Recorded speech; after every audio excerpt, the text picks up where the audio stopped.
এই সেই জায়গা যেখানে বর্বর যুগের কন্যা শিশুদেরকে জীবিত অবস্থায় পুঁতে রাখা হতো।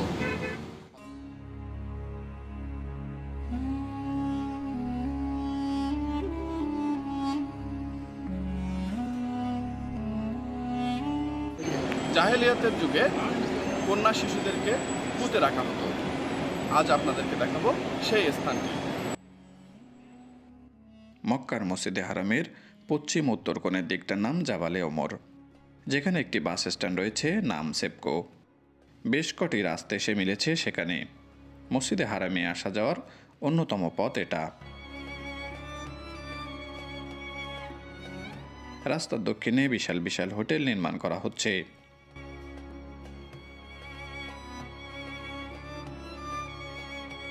এসব হোটেলের সামনের ফ্লাইওভার এবং মসজিদে হারামের সীমানার মাঝামাঝিতে একটি খালি জায়গা।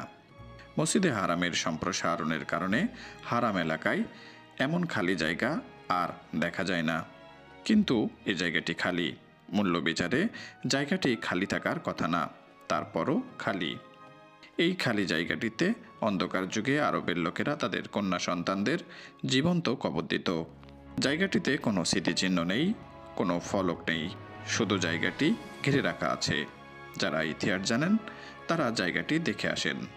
এই সেই জায়গা যেখানে বর্বর যুগের কন্যা শিশুদেরকে জীবিত অবস্থায় পুঁতে রাখা হতো। হযরত মুহাম্মদ সাল্লাল্লাহু আলাইহি সাল্লাম নবুয়ত পাওয়ার পর ইসলামের বাণী ছড়িয়ে দেওয়ায় সেসব বর্বর যুগ বিলুপ্ত হয়েছে, আর মক্কা হয়েছে ইসলামের কেন্দ্রবিন্দু।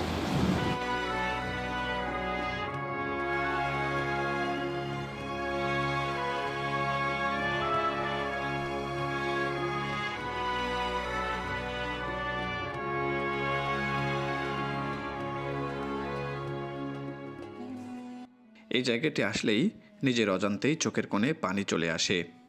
হৃদয় পটে ভেসে ওঠে জাহিলি যুগের সেই বর্বরতার চিত্র, যে যুগে কন্যা সন্তানের পিতা হওয়া ছিল ভীষণ লজ্জার বিষয়।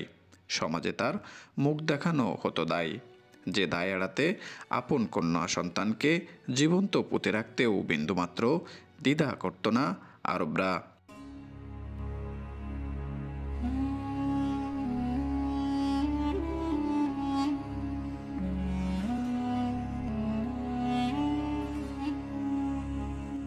জায়গাটি পাথুরিয়া আর বালুকাময়, যেখানে গিয়ে দেখা গেল অনেক দর্শনার্থী চোখের পানি ফেলে দোয়া করছেন।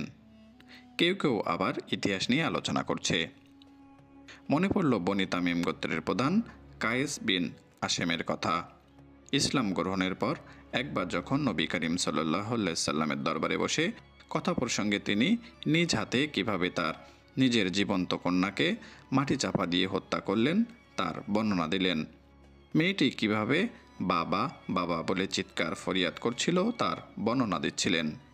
বর্ণনা শুনে নবী করিম সাল্লাল্লাহু আলাইহি সাল্লামের দু চোখে অশ্রুধারা বয়ে চলছিল, তার দাড়ি মোবারক ভিজে গিয়েছিল।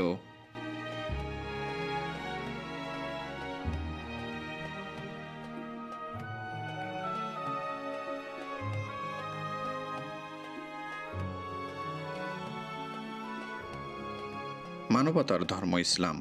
আরবে প্রচলিত কন্যা সন্তানদের জীবন্ত কবর দেওয়ার এই ঘৃণিত রীতি চিরতরে বন্ধ করে কন্যা সন্তানকে ছেলে সন্তানের মতো জীবন দিয়ে বেঁচে থাকার অধিকার দেয়।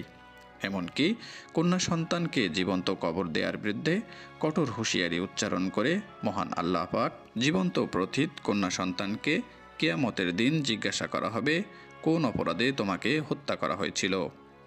ইসলাম পূর্ব যুগে নারীদের সব ধরনের শোষণ, বঞ্চনা, অবহেলা, অবজ্ঞা এবং অত্যাচারের নির্যাতন থেকে পরিত্রাণ দিয়ে সম্মান, মর্যাদা এবং গৌরবময় সামাজিক জীব হিসেবে জীবনযাপনের পূর্ণ অধিকার নিশ্চিত করেছেন। কন্যা সন্তান জন্ম লাভ করা মহান আল্লাহর বিশেষ রহমত হিসেবে ইসলামে স্বীকৃত। কন্যা সন্তানদের মর্যাদার বিষয়ে হাদিসে নবী করিম সাল্লাল্লাহু আলাইহি সাল্লাম বলেছেন, যে লোকের 3টি কন্যা সন্তান আছে এবং সে তাদের ব্যাপারে ধৈর্য ধারণ করে এবং সাধ্য অনুসারে ভালো খাওয়ান, পড়ায়, তাদের সঙ্গে দয়াত্র ব্যবহার করে, তাদের জন্য বেহেশত অবধারিত।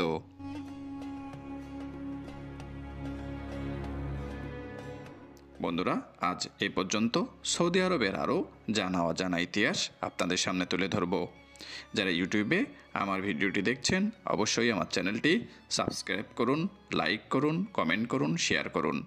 যারা ফেসবুকে দেখছেন অবশ্যই আমার পেজটি ফলো করুন, লাইক করুন, শেয়ার করুন, কমেন্ট করুন। ধন্যবাদ সবাইকে। আল্লাহ হাফেজ।